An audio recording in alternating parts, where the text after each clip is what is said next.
presentar otra imagen de los quirios, no sé si alternativa, complementaria o antagónica con la que presentó Ramón, con la que presentó Ramón, eso se verá quizás después en un intercambio posterior, pero sí una mirada desde otro lugar.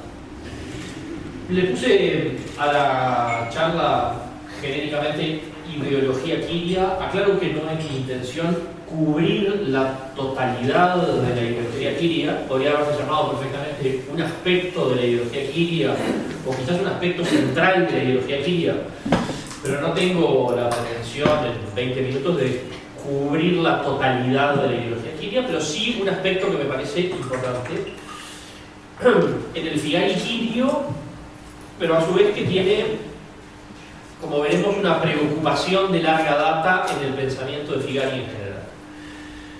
Bien, voy a empezar introduciendo someramente esta distinción de dos momentos en la obra de Figari que mencionó Tiago.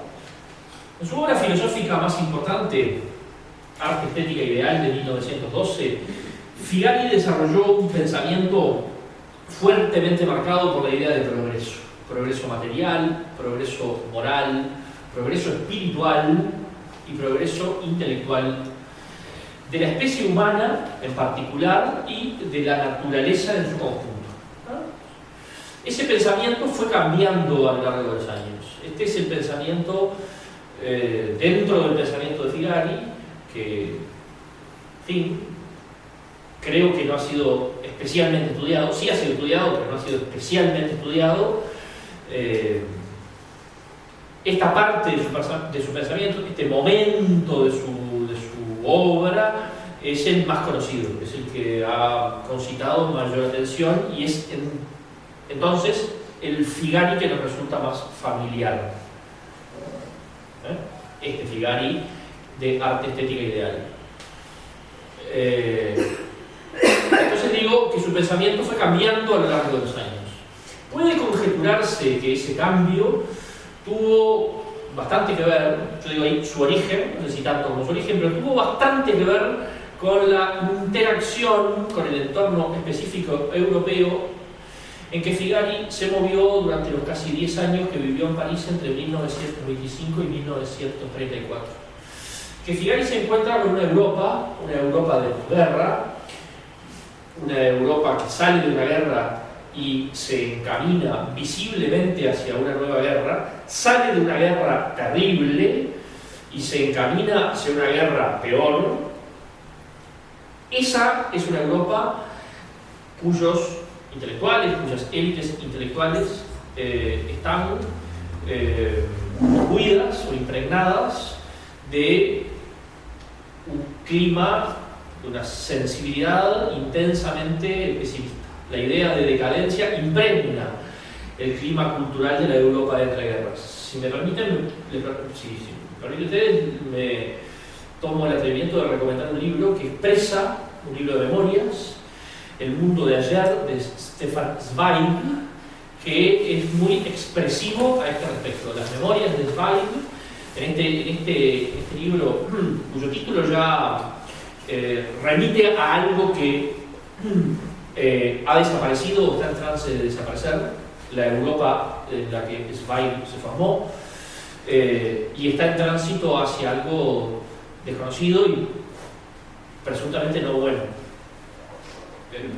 Zweig se exilia durante la guerra y se suicida en Brasil, absolutamente convencido de que Europa está sumida en una catástrofe civilizatoria sin retorno.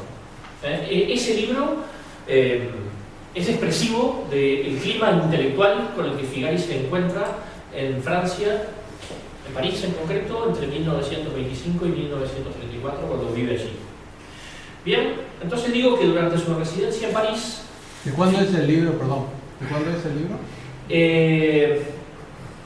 Mirá, no me acuerdo, es de la década del 30 si no me equivoco. Pero son memorias. Sí. Sí, lo podemos googlear y lo puedo fijar. Zweig se suicidó durante la guerra, algo así como en el 41 o 42. en Brasil cuando todavía no se... Digamos, después de la derrota en el frente ruso, casi todo el mundo asumió que los nazis iban a ser derrotados, pero Weich se suicidó antes de que pasara esto. Quizás si no lo hubiera hecho en ese momento, hubiera podido conservar la vida unos años más. Entonces, y este libro es anterior, así que yo creo que es un libro de la segunda mitad de los años 30. Pero para decirte lo tendría que googlearlo porque no, pero es un libro de esa época. Entonces, durante su residencia en París, Figari, digo yo, parece haberse plegado a la idea de que la civilización europea atraviesa o estaba atravesando una crisis terminal. Figari no prestó mansamente adhesión a alguna de las doctrinas que se le presentaban. Esto hubiera sido extraño, impropio de su temperamento. En su lugar, Figari parece haber formulado su propio diagnóstico de la situación.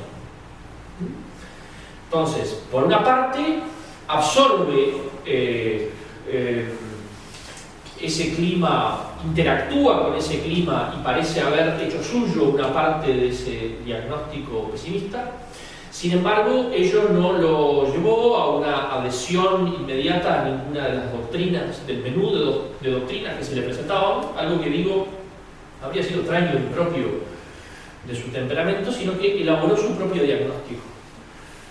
Diagnóstico forjado, digo yo, a partir, por una parte, del pesimismo ambiental con el que entró en contacto, y por otro, sobre la base de una vieja convicción naturalista metafísica que arrastraba desde su primera época, o sea, de toda la vida. Según esa convicción naturalista metafísica, la naturaleza nos empuja al avance constante. Esta es una idea que está en Figari, tanto en lo que yo llamo el primer Figari como en el segundo. Hay una diferencia entre el primero y el segundo, pero no en este aspecto.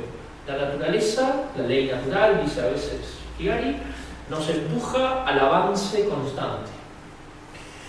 Esto es así entonces en su primera época y también en su pensamiento tardío. Pero, y aquí está el matiz, el primer Figari, el Figari del arte estética ideal, cree que toda resistencia a ese avance es inútil. Los seres humanos ponemos resistencia, obstáculos, a la evolución, al progreso, pero esos obstáculos son inútiles. El avance es inexorable.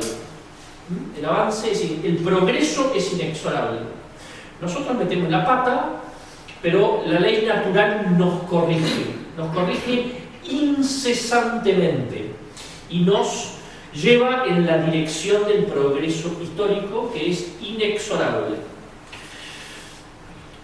No me quiero divagar porque empiezo a hacer incisos y comentarios, pero si uno ve la opinión que le piden sobre la Primera Guerra Mundial, cuando la guerra todavía está ocurriendo en Europa, en su opinión respecto a la guerra dice: este es un traspié, pero Europa saldrá adelante. Esto es simplemente un obstáculo de estos que nosotros nos empeñamos en ponerle al progreso, pero el progreso incesantemente triunfa y la ley natural nos corrige incluso nuestros defectos más aparentemente metidos dentro de nuestro ser. Entonces, si uno compara esa posición de 1915, creo que es, si la memoria no me falla, cito de memoria, cuando le piden una posición respecto de Europa, y dicen, por supuesto que Europa saldrá adelante, esto es un traspié, con la que tiene una década más tarde ya instalado en Europa, uno ve una diferencia muy grande. Este segundo Figari reconoce que el avance puede ser detenido e incluso que es posible experimentar retrocesos. Allí, in situ, digamos, viviendo en París y recibiendo ese entorno cultural pesimista, Figari se convence de algo de lo que no parece haber estado convencido hasta el momento, y es que nosotros podemos llegar a meter la pata tan profundo que podemos incluso detener lo que hasta entonces Figari concebía como el avance inexorable del progreso. Todo obstáculo para el primer Figari resulta puramente transitorio. Es posible entorpecer el proceso, pero no detenerlo ni darle marcha atrás. El progreso es una tendencia constante en el largo plazo. En cambio, el segundo Figari reconoce la existencia de obstáculos no puramente transitorios. Aunque la naturaleza ciertamente nos empuja al avance constante, ese avance, piensa el último Figari, no es inexorable. Entonces el primer Figari desestimaba por impotente toda resistencia que el ser humano pusiera al progreso, el último en cambio entiende que puede ser interrumpido. Bien, estos pensamientos tardíos, más oscuros, más pesimistas, se expresan, creo yo, en su libro de poemas filosóficos El Arquitecto, de 1928, y en su Historia Quiria, de 1930. En esta última, como sabemos, Figari imaginó una civilización arcaica, los quirios, cuyos viejos y buenos valores transformó en medida de la sensatez y del sentido común. Y también en un patrón desde el que juzgar los acontecimientos del mundo que lo rodeaba, como escribió Tiago en el posfacio a esta bella edición de Historia Quiria. El propio Figari se declaró a sí mismo quirio, o se inscribió honorariamente en esa, como parte de esa civilización perdida, adoptó la posición quiria, desde allí juzgó a sus contemporáneos, básicamente en quirios y no quirios, en los que hacen lo que los quirios hubieran hecho y los que no hacen lo que los quirios hubieran hecho. Repartió entonces, podemos decir así, cartas de ciudadanía quiria honoríficas a aquellos que creían que participaban del espíritu quirio, y retó a los que no hacían las cosas como los quirios lo habían hecho. Entonces tiene sentido preguntarse cuál era, a fin de cuentas, la ideología quiria, si es que había alguna, y qué relación tiene el pensamiento de Figari, el último Figari, con la ideología quiria. Bueno, se me acabó la inspiración para hacer las diapositivas. Muy poco quirio eso. Esto es poco quirio, sí, es poco quirio. Pero sin embargo, no se queda ahí, el quirio que nos está mirando, pero yo tengo ahí el resto de la conferencia, lo que hubiera puesto en las diapositivas, lo tengo aquí. Entonces, para entender, entonces la pregunta es, ¿hay una ideología quiria? ¿Hay algunas líneas maestras de esa ideología quiria? Cuando Figari inscribe honoríficamente se inscribe primero a sí mismo y luego inscribe honoríficamente a otros contemporáneos, les otorga honoríficamente la ciudadanía quiria, lo hace de manera puramente caprichosa, o sea, simplemente va repartiendo carta de ciudadanía quiria a su antojo sin ningún criterio. ¿O hay algún criterio, hay algunas líneas maestras del pensamiento quirio que son las que explican por qué este sí es quirio y aquel no? Esa es la pregunta entonces. ¿Cuál es la ideología quiria? O por lo menos identificar algún núcleo conceptual de la ideología quiria. Para ello entonces yo me voy a remitir a la primera publicación de Figari, no sé si es lo primero que escribió, no lo sé, pero sí, ciertamente lo primero que publicó, que es su tesis de graduación en Derecho, que se publicó en el año 1885. Y vamos a leer la primera línea, están los agradecimientos y el prefacio, pero la primera línea propiamente de la tesis. La primera línea dice: en el más alto grado de civilización, la consecución de los fines del hombre y de las sociedades solo se alcanza legítimamente por el noble y fecundo recurso del trabajo. Esa es la primera línea que Figari, no sé si escribió, pero sí es la primera línea de la primera obra que publicó. Y encierra buena parte del pensamiento de Figari a lo largo de sus distintos momentos, mutaciones, a lo largo de las distintas inflexiones que el desarrollo, la evolución del mismo tuvo. Lo repito, en el más alto grado de civilización, la consecución de los fines del hombre y de las sociedades solo se alcanza legítimamente por el noble y fecundo recurso del trabajo. ¿Bien? Esto es muy importante para entender a Figari y para entender a los quirios.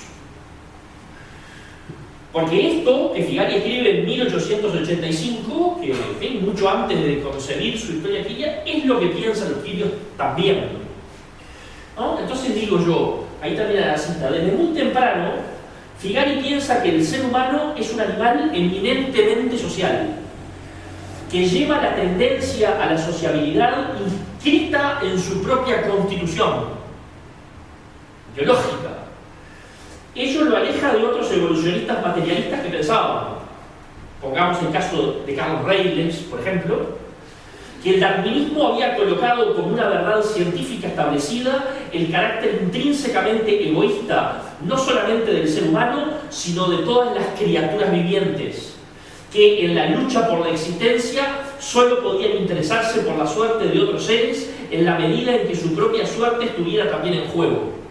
Esto es lo que Figari no cree. Figari se aparta, se separa nítidamente de esta interpretación y reivindica la cooperación como un hecho establecido por la propia ciencia natural. ¿Ah? Esto es así, al principio, en el medio, al final. Figari reivindica la cooperación. Entonces, el ser humano es un ser eminentemente social, es un animal eminentemente social. Lleva inscrita la sociedad en su propia constitución biológica. Bien, entonces, juntando una cosa y la otra, tenemos que en el más alto grado de la civilización, la consecución de los fines del hombre y de las sociedades solo se alcanza legítimamente por el noble y fecundo recurso del trabajo, y unido a lo segundo, tenemos que el trabajo humano, Figari no lo piensa como algo que produce un recurso que legítimamente solo pueda explotar el individuo que lo produce. Figari lo piensa como un bien social, como un bien colectivo. Trabajamos para el disfrute colectivo de los frutos que ese esfuerzo productivo humano genera. Esto es lo natural. Los individuos producen, podríamos decir, según esta frase bien conocida, que no es de Figari, según sus posibilidades productivas, y luego el resultado